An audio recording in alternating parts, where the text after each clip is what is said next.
Alors, je suis Yves Mbolama, directeur général de GGA, gestionnaire d'assurance santé, et également filiale du courtier français d'assurance, agréé par l'autorité de régulation de ce marché d'assurance. Aujourd'hui, c'est la clôture de la 8e édition de la semaine française. Vous étiez aussi intervenant et vous avez parlé sur la santé. Est-ce que vous pouvez nous faire la quintessence de cette activité? Alors, c'est vrai qu'on ne peut pas parler de développement ou de relancement levier de l'économie sans pour autant mettre de l'avant ce qui est fait en termes de santé. Vous avez vu les éminents panélistes qui ont eu à aborder avec brio cette question de la santé. Et de notre part, assureurs, gestionnaires d'assurance, nous avons plutôt abordé tout ce qui est fait en termes de couverture santé aujourd'hui individuelle. Nous n'arrêtons pas de le dire. Aujourd'hui, monsieur tout le monde peut bénéficier de soins de santé individuels. Ce sont des personnes qui étaient auparavant exclues du système assurantiel traditionnel, sachant que dans un premier temps, les entreprises ne couvraient que, les entreprises d'assurance ne couvraient que les personnes qui travaillaient quelque part. Donc le GGA, nous sommes arrivés en 2021, nous avons modélisé des solutions individuelles. Aujourd'hui, monsieur tout le monde peut avoir sa couverture. Les familles, les ménages peuvent bénéficier de leur couverture.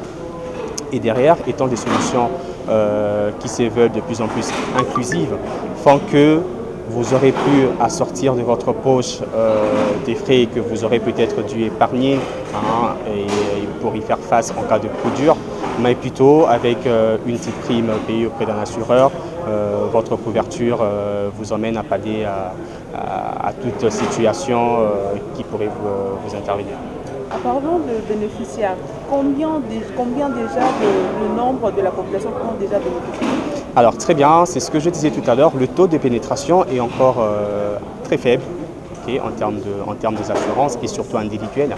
Il faut savoir que le marché aujourd'hui, de façon générale, des assureurs, en 2023, on a réussi à faire à peu près 319 millions de dollars.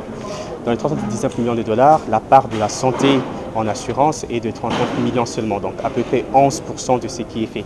Et de cela, une grande partie, c'est des assurances groupes. Comme j'ai dit tantôt, les entreprises avant se concentrer sur les entreprises parce qu'il y avait cette obligation légale d'un employeur à couvrir les frais de santé de ses employés à 100%. Maintenant, la part de l'assurance individuelle n'est que de 250 000 dollars dans tout ça. Donc il y a immensément à faire.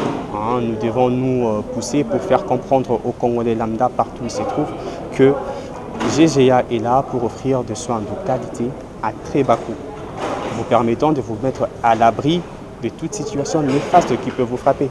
Vous imaginez, il y a un monsieur que j'ai reçu, excusez-moi de le dire, dernièrement dans mon bureau, il m'a dit « Bon, monsieur Yves, moi j'ai fait beaucoup d'enfants pour pallier à tout souci dans l'avenir. » Ou sinon, il va se constituer une épargne de précaution en liquide ou en achetant de biens qu'il pourra facilement vendre en cas de besoin. Mais ce n'est pas ça l'intérêt, vous voyez. Les statistiques nous ont montré que des pays où les gens payent seuls les frais de santé, ça appauvrisse énormément. En Inde, 40 millions de personnes tombent en faillite après avoir payé directement les frais de santé.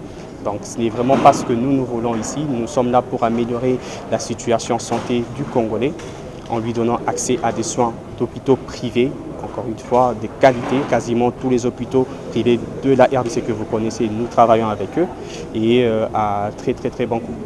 Merci. Je vous en prie, merci.